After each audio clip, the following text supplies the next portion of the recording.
Hello student, आज का जो टॉपिक है वो हमारे लिए बैंक रिकन्सिलिएशन स्टेटमेंट है।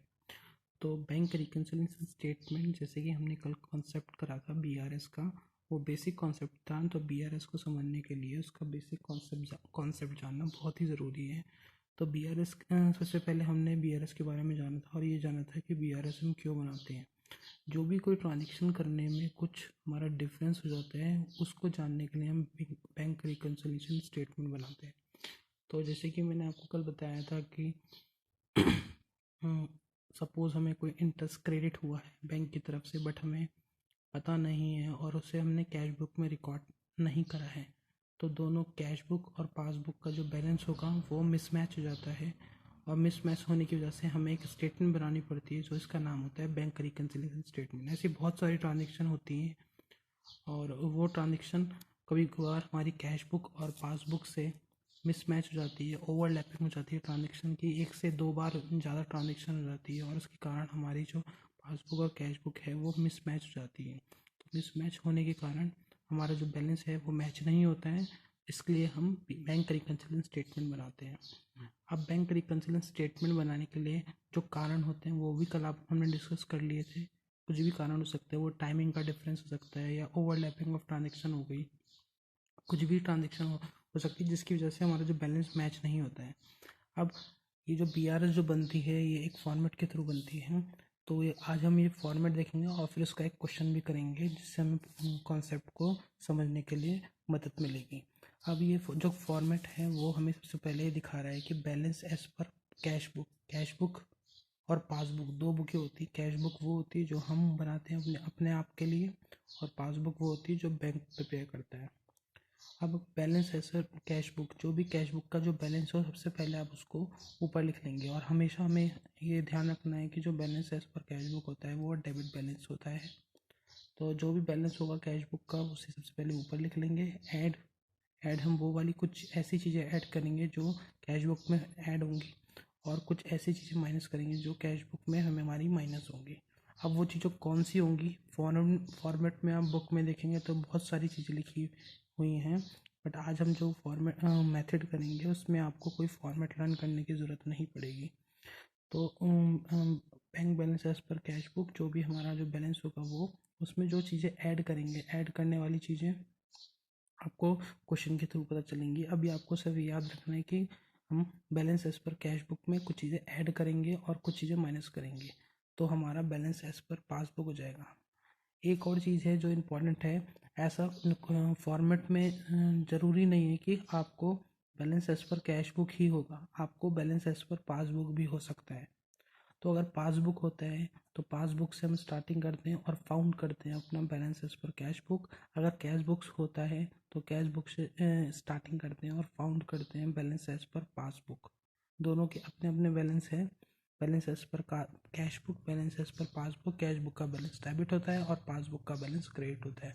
अगर पासबुक से हम स्टार्टिंग कर रहे होते हैं तो उसका बैलेंस हो जाता है क्रेडिट, अगर हम कैश बुक से स्टार्टिंग करें तो उसका बैलेंस है डेबिट। तो ये दोनों ये चीज़ें कुछ आपको ध्यान रखनी है। इसके बाद ये सेकंड थिंग है वो मैंने यहाँ पे लिखा है, डेबिट प्लस डेबिट, जो प्लस साइन होगा, क्रेडिट प्लस साइन होगा, debit plus credit minus sign, और credit plus debit minus sign. ये चीज़ें हमें इसलिए इंपॉर्टेंट होती हैं कि जब हम क्वेश्चन करने बैठेंगे तो आपको बैलेंस एज पर पासबुक या balance as per cash book जो भी क्वेश्चन में हो उसका बैलेंस पता हो, और जो ट्रांजेक्शन से निकल के आ रहा हो उसका बैलेंस पता हो। उसके बाद हम दोनों को कंबाइन करेंगे और देखेंगे कौन सा साइन बन रहा है हमारा। जो भी अगर ऐड बन रहा है तो उसको ऐड में जाके लिख देंगे, अगर माइनस बन रहा है तो हमारा माइनस में जाके ऐसे लिख देंगे। तो ये चीज़ हमें तभी पता चलेगी जब हम क्वेश्चन करने बैठेंगे। तो इसलिए हम सबसे पहले क्वेश्चन पे ध्यान दे रहे हैं कि क्वेश्चन क्या कह रहा है।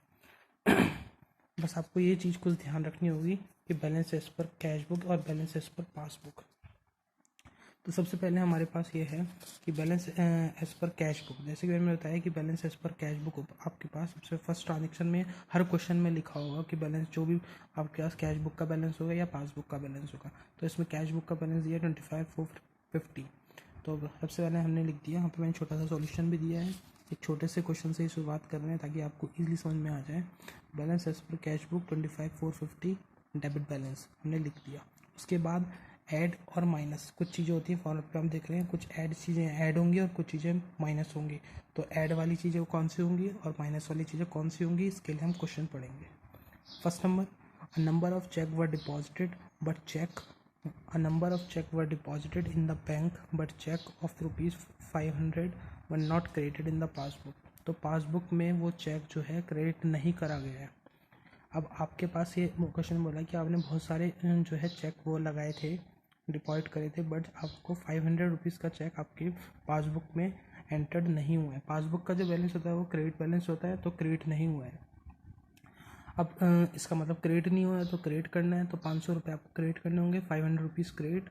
और ऊपर का जो बैलेंस है, कैश बुक का जो बैलेंस है वो डेबिट है। तो क्रेडिट और डेबिट क्या साइन बनता है, क्रेडिट और डेबिट जो है माइनस का साइन बनता है। हम यहाँ देख सकते हैं क्रेडिट और डेबिट माइनस का साइन, तो इसको जाके हम माइनस पे लिख देंगे। Second, bank charges were not entered in the cash book. तो बैंक ने कुछ चार्जेस लगाए थे बट हमने कैश बुक में एंटर्ड नहीं करे वो। तो जो बैंक वाली चीज़ हम कैश बुक में एंटर करते हैं उसका क्रेडिट बैलेंस होता है, हम जानते हैं। तो क्रेडिट करना है मतलब कैश बुक में आपको वो जो 200 रुपीज़ हैं वो क्रेडिट करने हैं। तो क्रेडिट और पासबुक का कैश बुक का बैलेंस क्या है, डेबिट। तो क्रेडिट और डेबिट माइनस होता है, क्रेडिट और डेबिट माइनस होता है, तो इसलिए हमने उसको 200 रुपये को माइनस में जाके लिख दिया।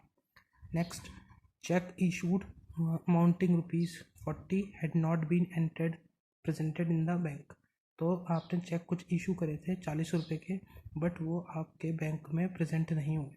तो बैंक में जो हमारे प्रेजेंट होते 40 रुपये के आपने चेक इशू करे थे बट वो आपके बैंक में प्रेजेंट नहीं। जो बैंक में जो प्रेजेंट होते तो हम अपनी कैश बुक में रिकॉर्ड करते हैं, और कैश बुक में हम रिकॉर्ड करते हैं डेबिट साइड।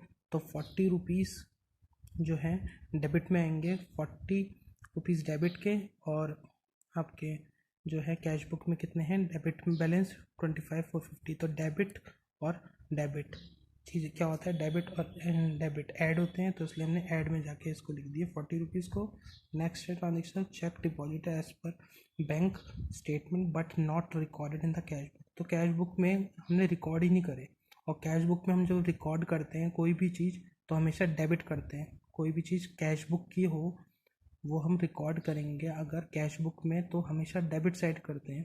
तो रिकॉर्ड के डेबिट साइड करेंगे तो डेबिट और कैश बुक का जो बैलेंस है डेबिट, तो डेबिट और डेबिट क्या साइन बनता है, प्लस का, तो इसलिए हम उसे प्लस में लिख दिए 50। अब ऐड वाली चीज़ें हम कैश बुक के बैलेंस से ऐड कर लेंगे और जो चीज़ें माइनस है उनसे माइनस कर देंगे, आपका आंसर हो जाएगा। और जो भी हमारा आंसर आएगा वो होगा बैलेंस एज पर पासबुक। क्यों, क्योंकि हमें क्वेश्चन में कैश बुक का बैलेंस गिवन था, इसलिए हमें पासबुक का बैलेंस निकालना है। अगर हमें क्वेश्चन में पासबुक का बैलेंस गिवन होता तो हम कैश बुक का बैलेंस निकालते। बस आपको ये चीज़ पता होनी चाहिए कि बैलेंस जो भी आएगा हमारा, और ऊपर जो बैलेंस है वो किसका है। जो बैलेंस अगर डेबिट का आता है, ऊपर अगर डेबिट का तो डेबिट डेबिट प्लस होगा, ये चीज़ें ध्यान रखनी है। और जो ये क्रेडिट आएगा तो हम क्रेडिट डेबिट क्या होगा, कौन सा साइन बनेगा, लेस होगा या माइनस होगा, लेस होगा या ऐड होगा, ये चीज़ें हमें यहाँ पे ध्यान रखनी होंगी। तो आज की वीडियो के लिए हमें ये क्वेश्चन इंपॉर्टेंट है, आप सब इसके क्वेश्चन को प्रैक्टिस करें एक बार। और मैं कल फिर एक क्वेश्चन लेके आऊँगा जिसमें हम सिर्फ क्वेश्चन को डिस्कस करेंगे और उसका सॉल्यूशन देखेंगे। Thank you.